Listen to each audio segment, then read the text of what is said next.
Welcome to this week's edition of Outdoors Online, a weekly webcast produced by the North Dakota Game and Fish Department. I'm your host, Mike Anderson. My guest this week is Chad Parent. Chad is the survey coordinator here at Game and Fish. Chad, hunting seasons are in full swing. What kind of information are we collecting from our hunters about all these hunting seasons? Well, as game managers, we're really interested in making decisions based on biology. And when it comes to harvest, making the best possible biological decisions requires a couple pieces of information. We want to know where hunters hunted, how long they hunted there, and if they were successful at harvesting anything when they were hunting. Okay, what do we do with all this data? That's a good question. In the short term, we take this information and we produce estimates of harvest that we give to our biologists. And they take that information and they'll look at it and compare it to their goals for the upcoming year, and they'll decide, how many and where to distribute harvest pressure in upcoming hunting seasons. In the long term, the collection of this information year after year has really produced this really great historical data set. And so take the deer gun season, for example. We've been collecting deer rifle season information from our hunters in pretty much the same way for the past 50 years almost.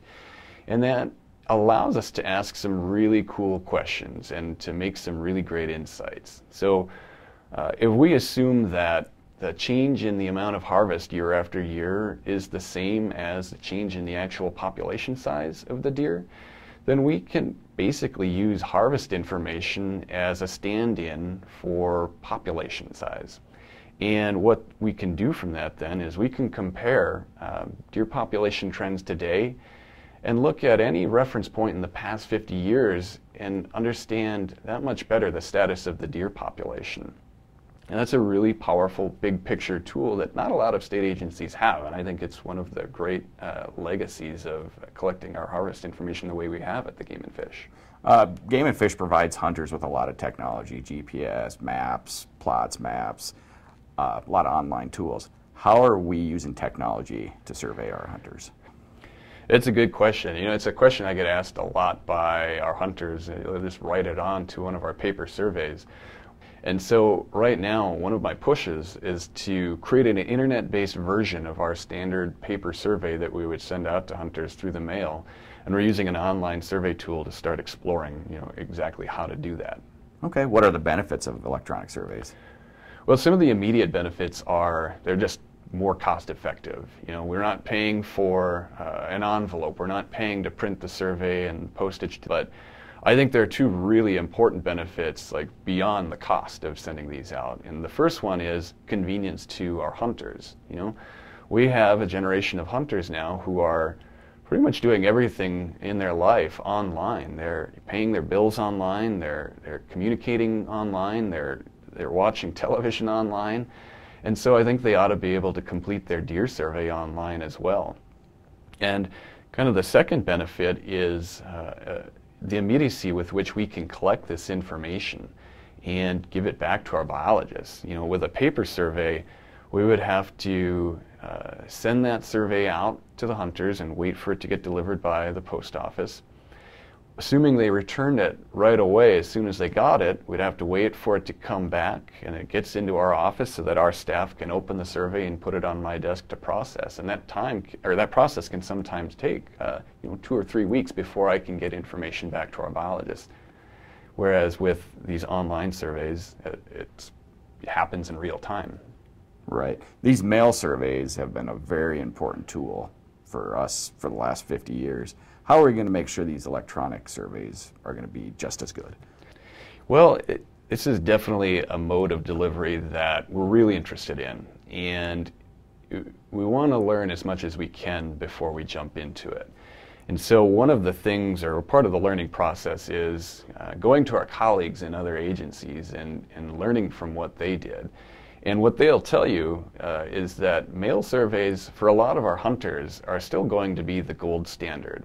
And so we're actually working with the University of North Dakota to do some research on implementing both a mail survey and an internet-based electronic survey and trying to figure out the best possible way to do that to meet everybody's needs. And so our main objective is which surveys do we send out to which hunters, and what is the best way that they like receiving those surveys. So we're selecting a small random sample of hunters to receive the electronic survey and test it out on them. And our central question that we want an answer to is, are they responding to an electronic survey differently than they would respond to our standard paper survey? And right now we're in year 2 of a 3-year-long study, and so in about a year we should have a pretty good idea of how to integrate these internet surveys into our standard mail survey protocol. Okay, regardless of the survey method, this information is so important to collect. I mean, how hard are these surveys to fill out, Chad?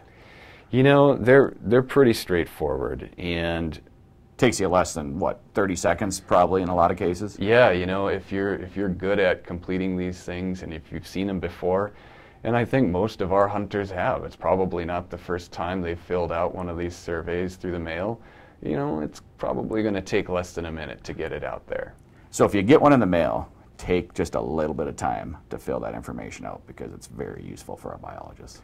Yeah, exactly. It's the lifeblood of how our agency manages wildlife resources. And I personally, I think if you're a great sportsman in our state, and by and large we have a lot of those, and we have a lot of people with a strong hunting heritage, part of that is just returning your survey and ensuring that the wildlife resource that you love and share sticks around.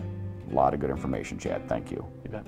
The North Dakota Game and Fish Department sends out surveys on deer hunting, waterfowl hunting, upland bird hunting, and more. So if you do receive one in the mail or by email, take 30 seconds, fill it out, as biologists use that information to manage North Dakota's wildlife populations. For Survey Coordinator Chad Parent and the rest of the staff here at the Game and Fish Department, thanks for joining us for this week's Outdoors Online. We'll see you again next week.